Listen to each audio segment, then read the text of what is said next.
Welcome back to D&J React, where music sparks conversation. Every day. In today's conversation, we've got the crazy lives of the rich kids of K-pop. Must be nice. This is interesting, dude. I love watching, like the rich lives of people and seeing how they live. And we kind of saw some. What did we watch? A documentary the other day of like people in K-pop being like super rude, and I was the rudest ones. They must be like rich kids from been hand-fed everything. Just Silver everything's spoon. always given to them. Yeah. But yeah, let's not waste any time. Let's jump right in. Good, man. What's so interesting about the K-pop industry is that its idols come from very different backgrounds. Some had normal lives before they became idols, others had more modest backgrounds, while the others were so rich that the idol life didn't make much of a difference in the way that they live. Well, except for making them richer. Wonyoung from IVE, Rise's Anton, ITZY's members, and much more showcased a life of luxury that can seem unreal even before they debuted. To start with Wonyoung, it was pretty clear she came from a well-off family. You could see it in her education, the extracurricular activities she was involved in, and the expensive outfits she wore when she was a mere trainee. This might have something to do with the fact that her family is rumored to be pretty rich. There are rumors suggesting that Wonyoung's grandfather had a significant role as the general secretary of the Association of Overseas Chinese in Korea and also managed a Chinese restaurant. These rumors weren't confirmed, but they may explain the money and focus that was put into her education ever since she was a child. Wonyoung once mentioned attending an English-speaking kindergarten, which is considered pretty exclusive in Korea, as this is typically associated with rich families since it's quite a competitive process to get into such kindergartens. When she was 6 years old, she proved herself to be quite the talented kid, attending academies for flute, piano, violin, and swimming. Furthermore, netizens were even more surprised to find out that Wonyoung had never used public transportation like buses or subways before. Just how rich do you have to be to have never used public transport? Not only that, but it seems like Wonyoung's upbringing has led to quite an impressive circle of friends and an expensive taste in food and clothes. Prior to debuting, it was said that Wonyoung had a close bond with Lee Do-young, who happens to be the granddaughter of the chairman of Daelim Group, one of Korea's top corporations. Shortly after IZ*ONE debuted, she was often spotted sporting various high-end designer clothing and accessories from brands like Gucci, Saint Laurent, and Prada, which means that she wasn't paying for them with idol money. Her favorite restaurant is also very luxurious and expensive, as a meal there costs about $260 per person. Rise's Anton was raised in a similar environment, but unlike Wonyoung, we know a lot about his family, and most of these aren't rumors, but stories that his parents or even Anton himself have shared. Anton is considered kind of a nepo baby in the industry, as he's the son of renowned singer and producer Yoon Sung, who produced a lot of hit songs for tons of artists, and former actor just like his Shin dad. Ye-ji. Because of his already famous parents, the spotlight fell on Anton from early on, but thankfully the public saw that there was a lot more to him than his background. When he was only 15, Anton made an appearance on Single Wife 2 along with his parents, where it was revealed that he was an active professional youth swimmer in New Jersey, USA, something that he had done since he was 5 years old. Anton attended school overseas, which means that he was rich enough to afford it, and was even considered a prodigy back there. Due to his father's skills, and of course the money that was being poured into his education, he started dipping his toes into music production, and was even an excellent cello player. In addition to good genes, wealth, and talent, Anton had one hell of a friend circle, even as a teenager. When stalking Anton's pre-debut account before he deleted it, netizens noticed that he and IU used to meet up a lot thanks to his father. Anton's father composed IU's song Only I Didn't Know, and the two were generally pretty close, with IU even calling him dad at times. It would only make sense that IU would also be close to the rest of the family, with Anton's post from his old Instagram account showing just that. In fact, in one post, he had attached a screenshot of a Louis Vuitton pair of sneakers, writing, "I walked up to the apex of Namsan just to eat hamburger. IU Nuna, thanks for the shoes." IU replied to the post writing, "What's up with that screenshot?" Anton also shared a stunning view from the peak of Namsan, so it's quite possible that IU treated him to a meal at a restaurant located atop of the hill. This is quite remarkable on its own because dining at the top of Namsan tends to be quite expensive, and the shoes have been very pricey too. aespa's Giselle also seems to come up pretty often when the rich kids of K-pop are mentioned. Giselle grew up in the fancy Garasu-gil area in Seoul. She went to Sacred Heart International School in Tokyo, which costs about $6,402 a year. Not long after that, Giselle was seen sporting very fancy clothes Yeah, and dude, jewelry, because the like a school that I was gonna go to, evangelical Christian school, was like 25 to 30 grand per it's year, expensive. starting from kindergarten all the way to 12th grade. So I mean, you do the math on all of that. I mean, That's you're paying expensive. $500,000 almost to go to school from kindergarten, and then you're not even in college Yeah, you yet. haven't even done college yet, and then you got to pay So- for that too. So if there's another 100, 200 plus, Oh, easy. yeah. I mean, when I was in San Diego, some of the girls I was talking to, they're paying $80,000 a year to go to Jeez. college. So 320,000 to finish 4 years of college. What were they going for? Like That's basic, dude. liberal arts and stuff like that? That's basic. 80,000 a year to go to that college, no matter whether you're doing your doctorate or you're doing liberal arts or whatever. Wow.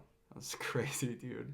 Rings from Chrome Hearts. Just to give you an idea of the prices, 3 of the rings worn by Giselle are valued at nearly $10,000, $1,500, and $3,000 respectively. As for her connections, well, it's tricky to say the least, as nothing has been confirmed so far. It is said that Giselle's aunt is Cho Joo-hee, the director of the Seoul branch of ABC News in the US, who's rumored to be Lee Soo-mon's girlfriend. However, Giselle herself had to shut down these rumors. In an episode of Knowing Bros, when the speculations that she was rich came up, she answered that there was a little truth to them. While she didn't consider the rumors bad, she still said that the claims that her family was rich and owned golf courses were all false. Another idol we should mention is ITZY's Leah. Before attending SOPA, Leah went to the North London Collegiate School Jeju, where all classes are held in English. This school offers a wide range of over 100 club activities, from orchestra to scuba diving and even horseback riding. If you're still not convinced about how upscale this school is, consider this. The yearly tuition is approximately $34,000,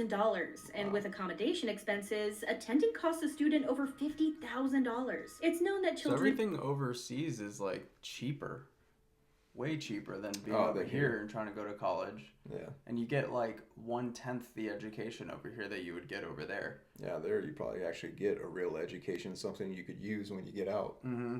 Yeah, they they teach them like real stuff over there that's actually practical and useful. Yeah, you don't get that here in the United States, unfortunately. No.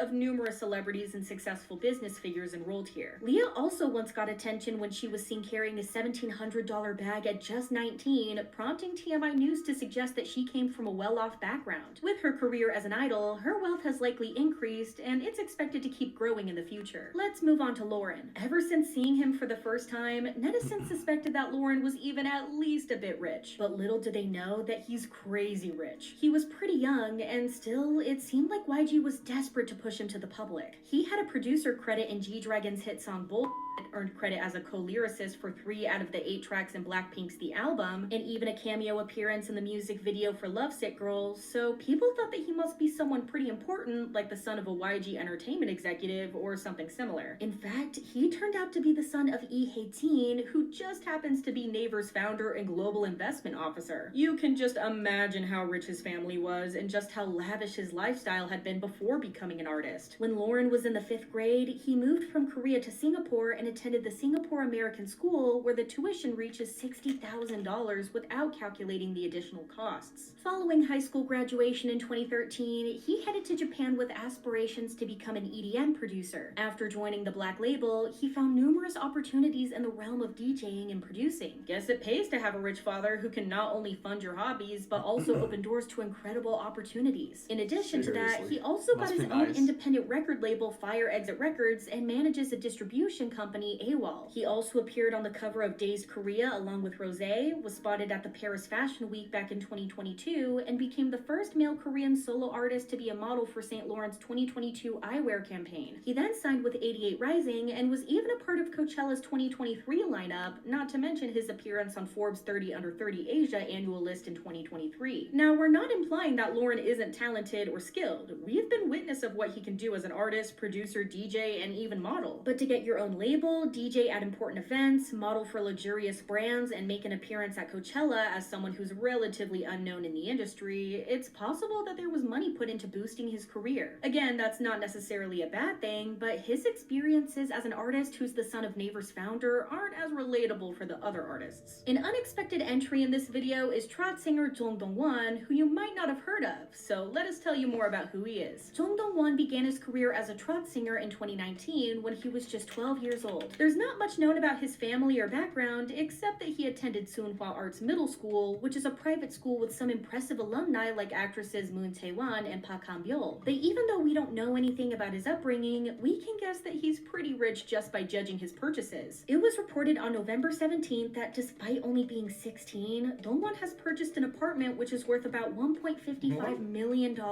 Sources familiar with the industry disclosed that last summer, Dongwon purchased a property in the Messinapolis complex situated in Seoul's Hakdong area. This complex includes high-rise apartments and is surrounded by an outdoor mall, a sizable grocery store, and other amenities. To think that he purchased such an expensive apartment at his young age, only 4 years since his debut, is insane. What are your thoughts on the rich kids of K-pop? Share them in the comments. Making some money over there, boy. Right? We're in the wrong business, man. We're in the wrong country. Stray kids are undoubtedly... That's wild, dude. Yeah, it's kind of crazy. Like the U.S., I talk to a lot of people, and people have this perception that like we're the only ones that are rich in the whole entire world. And in reality, you go over to these other places that are third world by, you know, U.S. standards, and you go over there and they are way more advanced, way more clean, way more well put together. Transit systems are on point. We have none of that here. Crime is lower. Crime is super low compared to here, especially now.